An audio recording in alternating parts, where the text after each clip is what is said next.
The city was quiet when I got home, the kind of quiet that feels like it's been waiting for you, lying in ambush.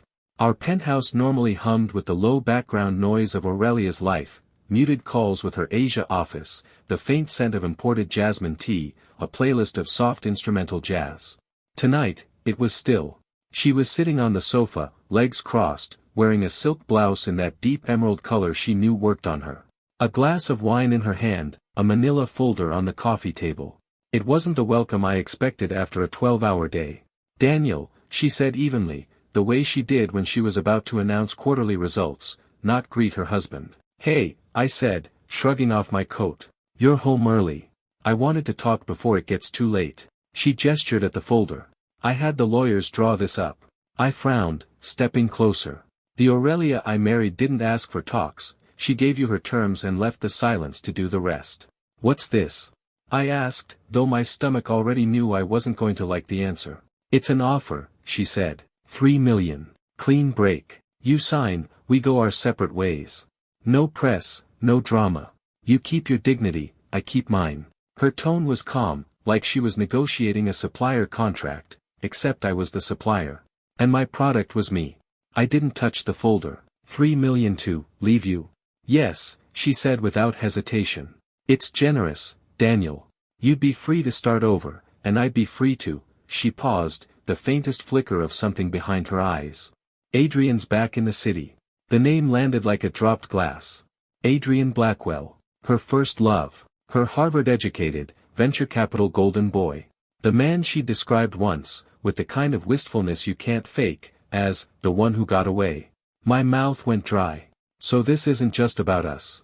This is about him." Her lips curved, not quite a smile. "Don't make it sound cheap. Adrian and I have history. He understands the level I operate on. You've always been more grounded." Grounded. As if it were a flaw. As if building my own company from scratch, the company she acquired in a hostile takeover before deciding to marry me, was somehow lesser than playing in Adrian's billionaire sandbox. I sat down opposite her, elbows on my knees. "When were you going to tell me? Or was I supposed to read about it in the Financial Times?" "I'm telling you now," she said. "Daniel, we both know our marriage stopped working months ago. This way, you get a clean slate and the capital to do whatever you want next." I looked at the folder, the neat corners of the paper like the bars of a trap. She'd probably spent more on her lawyers drafting this than on the vows we exchanged. "Is this why you've been out late every night?" I asked. "Business dinners, meetings that run past midnight." Her gaze didn't waver. "Don't make this personal." I laughed, short, bitter. "You're my wife. How the hell else am I supposed to make it?" She took a sip of her wine, unfazed. 3 million, Daniel. Think about it. You can be free of me, and I can be free to see where things go with Adrian." There it was. Not even the courtesy of pretending this wasn't already a foregone conclusion. I leaned back, the city lights spilling in through the glass wall behind her, framing her like the queen on her chessboard. And me? I was just the piece she'd decided to trade. "You've been planning this a while," I said quietly. Her silence was my answer. Somewhere in my chest, anger was trying to fight its way past the shock, but all I could do was nod slowly. "All right, I'll think about it." But even as I said it, one thing was clear, she wasn't just cutting me out of her life, she was daring me to disappear. And for the first time in years, I wondered what it might feel like, not to be hers at all. I used to think I met Aurelia by chance. Looking back, I realize I was probably just another acquisition on her list. 3 years ago, I was running on fumes. My tech startup, Cobalt Frame, had burned through its Series B funding faster than anyone wanted to admit. Investors were skittish, my CTO was threatening to walk, and I was spending more time smoothing over panicked clients than actually leading. That's when Aurelia Chen walked into the boardroom. Not a handshake or a smile, just a sharp glance at my pitch deck, then at me. "Cut your retention slide," she said before I'd even started. "Your churn rate will scare off half the people in this room." I remember thinking she was arrogant. And then I watched the investors lean in as she spoke. She didn't save my company. She bought it.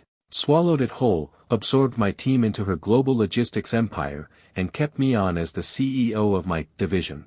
That's what she called it, a division, like a limb she could amputate if it got gangrenous. But somewhere in the middle of integration meetings, all-nighters, and strategy sessions in hotel lounges, we started talking. She had this way of cutting through noise, stripping a problem to its core. With her, I felt like my thoughts were sharper, my ambition cleaner. We started seeing each other outside of work, dinners that bled into long walks through the city, hotel rooms with half-drunk champagne bottles on the table. She was decisive about us, the way she was decisive about everything. No awkward questions about, where is this going? Just an unspoken understanding that it was going somewhere fast. We married within a year. My friends called it impulsive. My mother called it dangerous. I called it love, but even in those early days, there were cracks. She never said we when talking about the future. It was always me. I ignored it because she made me feel like I'd been chosen, like the world had opened a door just for me. Mason warned me once. We were sitting in our old dive bar, the one with the sticky floors and the jukebox that never worked. "You're not her partner," he said. "You're her project. And one day, she'll move on to the next one." I laughed it off back then. Mason had always been overprotective. But now, after last night, his words kept looping in my head. This morning, Aurelia's offer still sat on the coffee table where I'd left it. The folder looked almost harmless in the daylight, as if it could be picked up and tucked away. But inside it was the dismantling of everything I'd built with her, everything I thought was ours. I poured myself a coffee and stared at it. My reflection wavered in the black liquid. When she took my company, she told me, "This isn't the end for you, Daniel. It's a new chapter." Maybe she was right then. Maybe she's right now. But this time, if it's a new chapter, I'll be the one writing it. The bar smelled like old whiskey and lemon polish, same as it had since college. Mason picked it because he knew it was neutral ground. No business contacts here, no corporate gossip. Just the two of us and the hum of a too loud air conditioner. He was already at our usual booth when I walked in, nursing a beer, his phone face down on the table. "Thought you'd bail," he said. "Why would I bail?" I slid into the seat opposite him. He gave a half smile. "Given the circumstances." I flagged the bartender for a scotch. "So you heard." Mason didn't answer right away. He picked at the label on his bottle, eyes flicking up to me and then away. "Aurelia called me last week. Wanted to get my read on how you take it."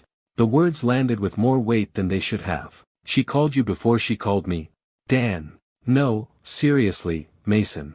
She called you to discuss ending my marriage before she even mentioned it to me." He leaned back, shoulders stiff. "She said she didn't want to blindside you without someone close knowing. She thought I could soften it." I stared at him, my drink untouched. "Soften it?" "She offered me $3 million to disappear from her life so she could crawl back to her ex." "And you, what, told her that sounded reasonable?"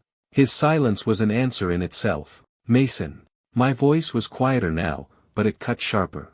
"Did you know Adrian was back?" He hesitated. "I heard. A couple of weeks ago. Didn't think it mattered until she dangled a buyout in front of me."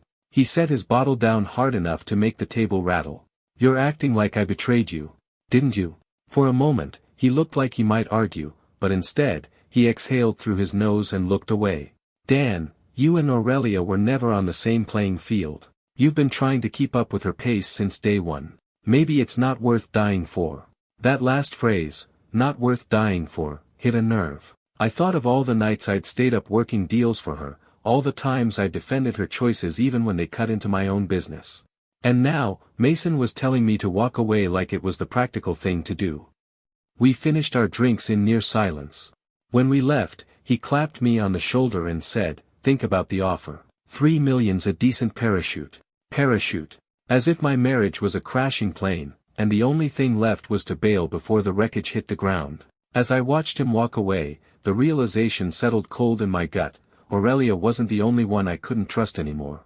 The Aurelia Chen Foundation annual gala was the kind of event where the champagne never stopped flowing and the smallest diamond in the room was still worth more than my first car. I hadn't planned to go. But skipping it would have been an admission of defeat, and I wasn't ready to give anyone, least of all Aurelia, that satisfaction. The ballroom at the Grand Meridian glowed in gold and crystal. Waiters moved like clockwork, topping glasses, delivering canapés. A string quartet played something expensive and forgettable in the corner. I was halfway through my first drink when I saw them. Aurelia in a midnight blue gown that caught the light like polished steel, and beside her, Adrian Blackwell, taller than I remembered, with that easy, practiced smile that said he'd never had to fight for attention in his life. They moved through the crowd like a unit. When she spotted me, her expression didn't change. But Adrian's mouth curved into a smile that was just a hair too knowing. "Daniel," Aurelia said as they approached, her voice perfectly neutral. "You remember Adrian?" "Hard to forget," I said, shaking his hand. His grip was firm, confident, the kind of handshake that says I win even when I'm greeting you. "I've heard so much about you," Adrian said, eyes locked on mine. "I'm glad we finally got to meet properly." I took a slow sip of my drink. "I feel like we already have. You've been in the background of my marriage for years." Aurelia's hand tightened subtly on her clutch, but Adrian just laughed. "I'll take that as a compliment." Before I could answer, a photographer swooped in. "Mr. Hayes, Mrs. Chen, Mr. Blackwell, can I get a shot of the three of you?" I didn't move, but Aurelia did, stepping into position beside Adrian, the picture-perfect power duo. The flash went off before I could even react. "Looks like the papers will have a new headline tomorrow," Adrian said lightly, but his eyes never left mine. Some partnerships just fit. There was no mistaking the jab. He wasn't talking about business. I set my glass down on a passing tray. "Careful, Adrian. Partnerships can also end abruptly." His smile didn't waver, but there was a flicker in his gaze, a momentary shift, as if I'd touched something he thought I couldn't reach. Aurelia broke the silence. "Daniel, we should talk soon. Privately." "Looking forward to it," I lied.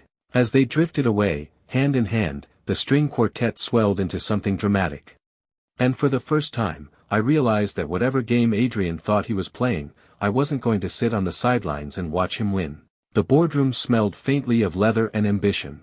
12 people sat around a long glass table, the skyline stretching wide behind them. This was supposed to be my pitch, my shot at securing funding for an expansion that could finally give my division a foothold outside Aurelia's shadow.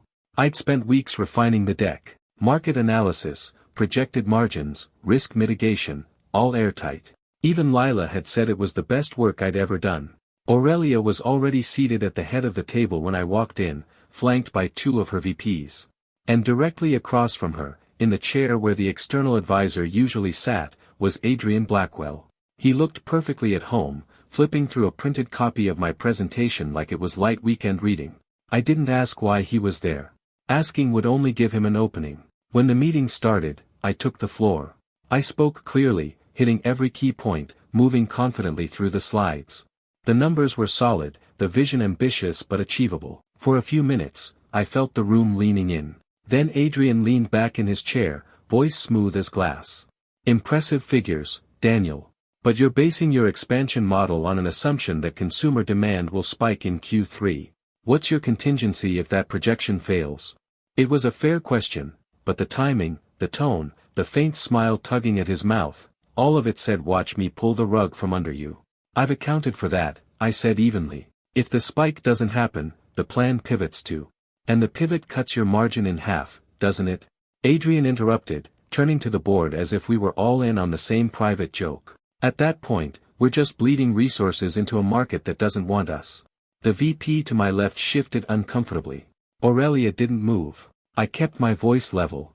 "Margins tighten, yes. But the long-term brand positioning. Brand positioning doesn't pay for itself," Adrian said, still smiling. "Not unless you've got the capital to burn." Which, given the division's recent performance, he let the sentence hang, like smoke curling in the air.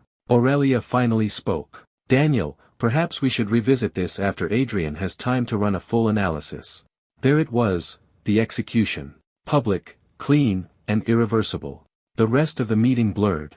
My slide sat untouched, my pitch effectively gutted. Adrian asked more questions, each one framed like curiosity but sharpened to cut. And every time, Aurelia backed him. When it ended, the board thanked Adrian for his valuable perspective. Not me. As I packed up my laptop, he caught my eye across the table. That same knowing smile. No gloating, just the certainty of a man who'd already won this round. Outside the boardroom, Aurelia walked past me without a word, her heels clicking against the marble floor like a metronome counting down the seconds until I was out of her empire entirely. And for the first time, I wondered if the $3 million offer hadn't been a starting point, but a warning. It was just past 11 when the knock came. I'd been sitting in the dark, the city lights flickering through the window, a half-empty glass of bourbon on the coffee table. Mason stood in the doorway, hands shoved deep into his jacket pockets. You weren't answering your phone. Wasn't in the mood to talk, I said, stepping aside. He walked in like he still belonged here, but his eyes moved over the room differently, lingering on the untouched stack of business reports, the unopened manila folder from Aurelia still sitting where it had been days ago. You look like hell, he said, dropping into the armchair. Thanks for the pep talk. I took my seat on the sofa. What do you want, Mason? He exhaled, leaning forward. I just came from Aurelia's. She's serious about this, Dan. She wants a clean break. I got that impression, I said flatly. She's offering you more money than most people will see in a lifetime. You could start something new, get out from under her shadow. I stared at him. You sound like her. He didn't deny it. Maybe she's right. Maybe this thing between you two ran its course. You were the one who told me she'd move on eventually, I reminded him. Back then, you called it a warning. Now it sounds like you're calling it advice. Mason rubbed the back of his neck. I just don't want to watch you burn yourself out fighting for something that's already over. Fighting for her, or fighting for myself. He hesitated. At this point, they're the same thing. The bourbon in my glass caught the light, dark and heavy. I thought about all the years Mason and I had each other's backs. The late nights fixing servers, the rent we split when neither of us could afford our own place. Somewhere between then and now, we'd stopped being on the same team. You know what the difference is between you and her? I said quietly. She's paying me to leave. You're telling me to go for free. He looked at me for a long moment, something unreadable in his face, then stood. Just, think about it, Dan. Don't let pride cost you your future. When the door closed behind him, the apartment felt smaller. I took another drink, the burn settling in my chest, and realized I was running out of people I could trust, and maybe, soon, I'd be the only one left. It hit me in the checkout line at a corner store. I wasn't there for anything important, just milk and bread, a half-hearted attempt at pretending my life still had ordinary rhythms. And then I saw it. Glossy, full page, impossible to miss. The power duo, Aurelia Chen and Adrian Blackwell, reunited and unstoppable. They were on the cover of Capital Elite, the kind of business magazine that lived in private jet lounges and five-star hotel lobbies. Aurelia in a fitted white suit, Adrian in charcoal, both looking like they'd just closed the deal of the century. Her hand rested lightly on his forearm. His smile was aimed at her, not the camera. I picked it up, telling myself I'd just glance at the headline. But there it was, a 12-page spread, photos taken in her office, at a rooftop dinner, even walking along the waterfront. And every date in the captions was weeks, before she sat me down with that manila folder. The article gushed about their shared vision and renewed personal connection. The journalist wrote about their effortless chemistry, and how their partnership, both professional and personal, signals a new era of influence. Professional and personal. Not even trying to hide it. I tossed the magazine onto the counter, but the cashier had already clocked my expression. You know them? He asked, scanning the milk. Used to, I muttered. Back at the apartment, I dropped the groceries on the counter and tore through the article again, this time studying every photograph. In one, Adrian leaned close as Aurelia laughed at something out of frame. In another, her hand brushed his as they looked over a document together. Small touches, casual to anyone else, but I'd been the man in those photos once. I knew exactly what they meant. I could almost hear Aurelia's voice, don't make this personal. But it was personal. And now it wasn't just mine, it belonged to every board member, every client, every investor who read that magazine. My humiliation was a newsprint. I stood there for a long time, the city humming beyond the glass, until the hum turned into a low, steady certainty. If she wanted me gone, she was going to have to watch me walk out on my own terms, and not because she paid me to. I didn't tell anyone I was resigning. Not Mason. Not Lila. Certainly not Aurelia. The letter was short, clinical. 2 paragraphs, no sentiment. I printed it on my old personal stationery, not company letterhead, and signed it with the same pen I'd used to sign our marriage license. Walking into the subsidiary's office for the last time felt like walking through a museum of bad decisions. Every framed photo on the walls, team wins, product launches, award ceremonies, was a reminder of how much of myself I'd poured into a company that had stopped being mine the moment Aurelia bought it. I dropped the envelope on my CFO's desk without explanation. I'm out, I said. She blinked. Out, for the day, or for good. Her mouth opened, but I was already walking away. I didn't make a speech. I didn't shake hands. I just gathered a few personal items from my office, a leather notebook, the ceramic mug Lila gave me, and the watch Aurelia had gifted me on our wedding day. I stared at the watch for a long moment before slipping it into the drawer and leaving it there. On my way out, my phone buzzed. Aurelia. Of course. I answered. Daniel. Her voice was calm, measured. I just got your resignation letter. Good, I said. That means it worked. A pause, then, you know, walking away from the division means walking away from your stake in the expansion proposal. I figured as much. Her tone sharpened, just slightly. Independence comes at a price. Don't pretend you don't know that. I stepped out into the street, the cold air cutting clean through my coat. I know, I said. But it's a hell of a lot cheaper than staying. She didn't respond right away. When she did, her voice was almost amused. You've changed. Not yet, I said. But I'm working on it. I hung up before she could reply. The city felt different as I walked, not lighter, not yet, but clearer. I didn't know exactly what came next. But for the first time in months, the next step was mine to take. The morning after I left the division, I woke up without an alarm for the first time in years. No scheduled calls, no board updates, no calendar full of meetings I didn't care about. Just the quiet hum of the city and the faint smell of last night's rain. I spent the first hour pacing my apartment, wondering if freedom was supposed to feel like this, restless, weightless, like standing at the edge of a rooftop with no railing. By noon, I forced myself out the door and into a networking event I'd RSVP'd to months ago, back when I still thought my expansion proposal might get greenlit. The venue was a mid-tier hotel ballroom, bad carpet, good coffee, rows of booths for startups hustling for attention. I blended into the crowd easily enough. Nobody cared that I was Daniel Hayes, former CEO's husband. Nobody cared about Aurelia. Here, people cared about what you could build and how fast you could make it profitable. That's when I met her. Sophie Lang was leaning against a high-top table, sipping black coffee and flipping through a startup's pitch pamphlet. She looked up as I passed, eyes narrowing slightly. You're Hayes. I braced myself. That's me. As in, Aurelia Chen's Hayes? She asked, tilting her head. I almost walked away. But something in her tone, not mocking, not reverent, just curious, made me stop. Used to be, I said. She smirked. Ha. Didn't think I'd see you here without a security detail and a PR handler. I couldn't help it, I laughed. Guess I'm full of surprises. She set the pamphlet down. So what's your play now? You've got the money, the name. Are you going to buy yourself a vanity project or actually build something worth the trouble? Her bluntness hit harder than I expected. Most people either tiptoed around my situation or tried to cozy up. She just cut right through it. I'm not here for a vanity project, I said. I'm here to build something that's mine. Sophie studied me for a beat, then nodded. Good answer. If you're serious, we should talk. I consult for people who've been unshackled from big machines and don't know how to run lean. Unshackled, I repeated.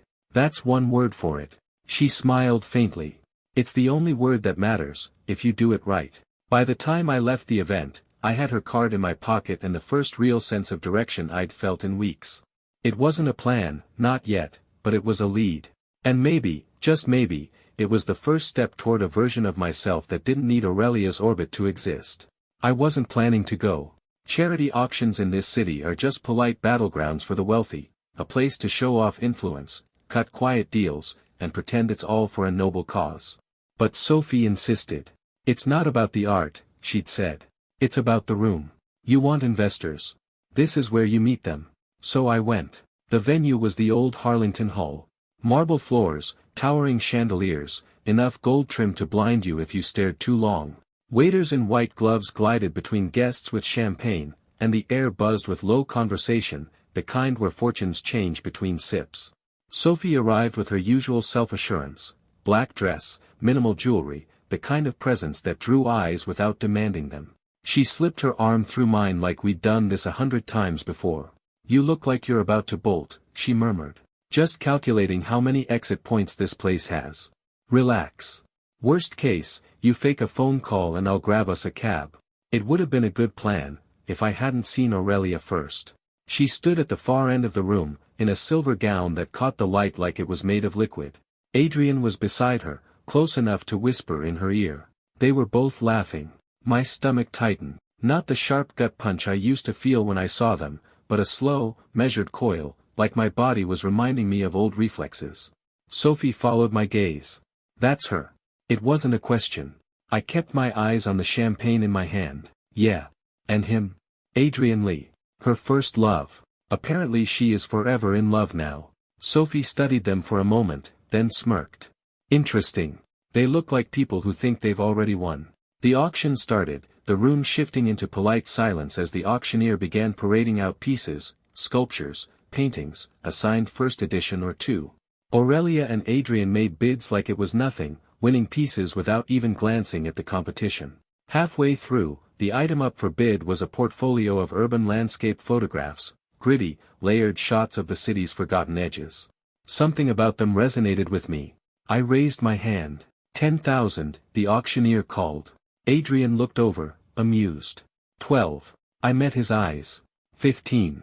Aurelia's smile didn't falter, but there was a flicker in her gaze, a quick calculation. Adrian leaned in to whisper to her, but I didn't give him the chance to outbid me again. 20, I said. The gavel came down before he could open his mouth. It wasn't about the photographs anymore. It was about planting a flag, a quiet reminder that I was still in the room, still willing to claim something I wanted. When the auction ended, Sophie and I moved toward the exit. Aurelia intercepted us. Daniel, she said smoothly. I didn't know you were still attending these events. Guess I am, I said. Her gaze flicked to Sophie. And you are? Sophie Lang, Sophie said before I could speak. Friend. Business ally. Aurelia's lips curved, the kind of smile that said she'd remember the name. Well, I'm glad to see you keeping busy. I didn't answer. I just let Sophie guide me toward the door, the photographs tucked under my arm. Outside, the night air was sharp. Sophie grinned. That, she said, was fun. For the first time in a long time, I almost agreed. It was raining again. The kind of cold, thin rain that soaks through your coat before you realize it. I just finished a meeting with Sophie about potential angel investors when my phone buzzed. The name on the screen froze me mid-step. Aurelia. I almost let it go to voicemail. Almost. But curiosity, or maybe that lingering thread of habit, made me swipe. Daniel, she said, her voice as precise and measured as ever. We should talk. About what? About you. About what you're doing now. I leaned against a building, water dripping from the awning overhead. You keeping tabs on me? I hear things, she replied lightly. I know you've been working with Sophie Lang. She's bold. That's one word for it. There was a pause, the kind where she'd usually be choosing her next move like a chess piece. I have an opportunity that could benefit us both. Dinner. Tomorrow night. Our usual place. I almost laughed. Our usual place. Like she could just pull me back into the script we'd lived for years. Why me? You've got Adrian now. Her tone sharpened, just enough to cut. This isn't about him. It's business. And you were always adaptable. The old me would have gone. No hesitation. But now, standing in the rain with Sophie's voice still in my head telling me to build something of my own, I heard the offer differently, not as an invitation, but as a hook. I'll think about it, I said, and ended the call before she could reply. When I told Sophie later, she smirked over her coffee. She's testing you. I want to see if you'll still orbit her. And if I say no, then you're finally out of her gravity. That night, I stared at my phone on the nightstand, waiting for it to light up again. It didn't. For the first time in a long time, I wasn't sure if that was a victory or a loss. The co-working space was nothing like Harlington Hall's marble and chandeliers. Here, the walls were raw brick, the air smelled faintly of fresh coffee, and the hum of quiet focus filled every corner. Startups, freelancers, and small teams clustered at long tables, laptops open, eyes bright with the kind of energy you can't fake. Sophie had pushed me to rent a desk here. Your apartment isn't an office, she'd said. If you want to build something real, plant it where ideas live. So I did. And within the first week, I understood why. The people here weren't interested in who I used to be, Aurelia's husband, the corporate ornament at her side. They cared about what I could do now. One morning, as I was mapping out a pitch deck, a tall guy in a worn leather jacket stopped by my table. You're Daniel, right? Sophie's friend? Yeah. I'm Mark. We're working on a logistics app for urban deliveries. Sophie said you're sharp with strategy. Want to grab lunch and talk shop? It was that easy. No backstory. No history. Just potential. Over the next few weeks, lunches turned into late-night brainstorming sessions. I found myself saying we instead of I. I stopped checking social media to see where Aurelia and Adrian were. One evening, Sophie swung by to drop off some mock-ups for the brand I was helping her launch. She glanced around at the busy tables. "You've got a good thing here." "Feels different," I admitted. "Like I'm building something without looking over my shoulder." "That's because you are." Later, walking home under the glow of streetlights, I realized I hadn't thought about Aurelia once that day. Not when I woke up, not during the meetings, not while planning the next move. That silence in my head felt better than any win I'd had in her world. It came on a Thursday afternoon, just as I was finalizing the investor pitch for Mark's team. An envelope, hand-delivered, heavy paper, embossed seal, Aurelia's style to the core. Inside was a single page. "Dinner. Tonight, Harlington Hall. One last conversation. No negotiation. No flourish. Just the confidence of someone who assumes you'll say yes." I didn't answer immediately. But by 7 p.m., I found myself walking toward Harlington Hall. Not because I wanted back in, but because I wanted to see her one last time on my terms. She was already seated when I arrived, draped in a silk dress that whispered power. Adrian was nowhere in sight. "Daniel," she said, smiling like nothing had happened. "You've changed." "I have," I replied. "You haven't." Her eyes narrowed, just slightly. "You've built something. I've heard whispers. But you could build so much more, with me." I let her speak. The pitch was polished, threaded with the old intimacy we once had. She wanted me on a new expansion project. High stakes. High visibility. My name is back in lights. When she finished, I simply said, "No." She leaned back, studying me. "You turned down a fortune just to prove a point." "It's not a point," I said. "It's a choice. And I've already made it." Her gaze lingered, cold now. "Then we're done." "We've been done," I replied, standing. "You just finally noticed." I walked out without looking back. A week later, our startup secured its first round of funding. No grand press release, no champagne towers, just a small gathering in the co-working space, laughter and pizza boxes scattered across the tables. Sophie raised her soda can toward me. "To Daniel. The man who finally cut the cord." I grinned. "Don't look back." That night, walking home, I passed Harlington Hall. The lights were blazing in the upper floors, Aurelia's domain. For a moment, I thought about the years I'd spent inside those walls, the compromises I'd made, the version of myself I'd become to fit her world. Then the light changed, and I kept walking. Some doors close with a bang. Others with the quiet certainty of a choice you won't unmake. I didn't need her approval. I didn't need her money. For the first time in my life, I was building something that was mine, and no one could buy me out of it.